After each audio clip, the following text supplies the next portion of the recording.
question. This comes from Joe Hadfield. Joe, thank you for your question. When asked about owning Apple during the 2014 annual shareholders meeting, Terry stated, "We would never own a fashion business, and in our view, this is exactly what Apple has become." What shift in Apple's business model over the last 9 years made you change your mind about the company? I really don't like these people who can remember what I said. It's so it's so distressing. Well, you can see it all on the internet. Of So course. distressing. Yeah. I'd like to back up a bit actually and explain why I think we took the stance we did and why we've now changed it to answer the question. Back in the dot-com boom, when we were working in the broking business on the so-called sell side of the industry, we used to market a product called Quest, which was a database system that had all the data on companies over about $1 billion market value in the world, 2 institutions around the world, and look at things very much the same way as we look at them now, actually, in terms of whether companies create value or not, whether they're good businesses, and so on. We were asked to a presentation, I was asked with Grev, who's here somewhere with us tonight, and we were asked to a presentation to a fund in Boston who had back-to-back presentations by yours truly and a gentleman called Michael Mauboussin, who's a strategist. And they were puzzled about what to do about the dot-com era.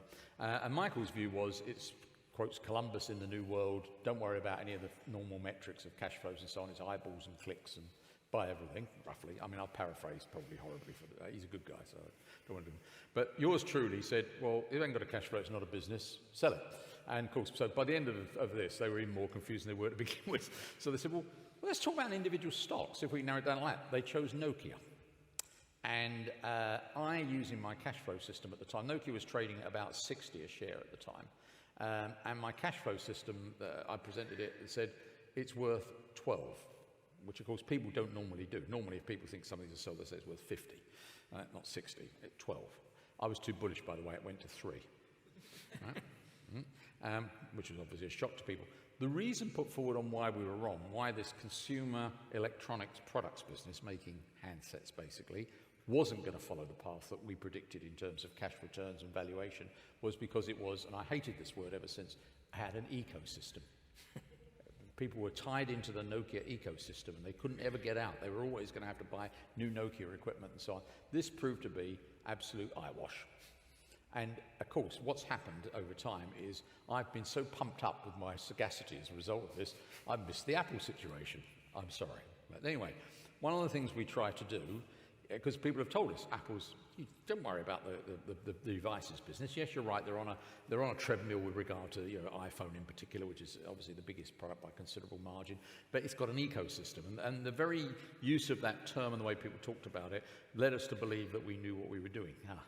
Our first mistake. But one thing we do is we go back over things that we reject regularly and blow the dust off them metaphorically. They're obviously on electronic files, so there's no real dust. And see whether we're right or we're wrong. And we try and get a different member of the team to look at it each time to see whether anything new comes out of it. And when they did this, we noticed this, which is Apple's revenues for the last few years. You'll see up there. And the big orange bar is the iPhone sales, which, as I said, is the largest segment of it. But this is the thing that was really striking, particularly once you started to get about here. This blue bar, services over here. The service part of this product is now about 25% of the revenues, approximately.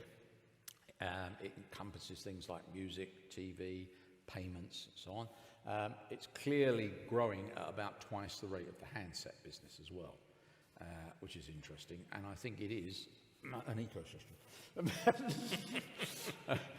And it's extremely profitable. It's twice, it's got profitability like a software business, whereas the handset business, a hardware business, has got fairly, not ordinary margins, good margins, but not like a software business. It's got fantastic returns and margins, as far as we can determine for it. And it's a service business which is being sold to a very good socio-economic group. You're investors in our fund, thank you very much. And I can tell you from statistics that we collect on you that 3 out of every 4 of you has got an iPhone. Right? And you're quite well off, you lot, basically. You're quite good to sell things to for a simple reason. You've got money. If you look at operating systems amongst the database of our investors, and this is pretty typical in the world, it's 3 to 1 in terms of iOS systems, Apple systems versus Android systems. They basically got a very large, very good demographic and a fast-growing services business. That's it, basically, folks. We started buying it at the end of last year, but got a tiny amount because my target price was about $125, and it quickly went to $150. So my reasoning was, if I can get $125, if you do the arithmetic, it's on about the same rating as the S&P index.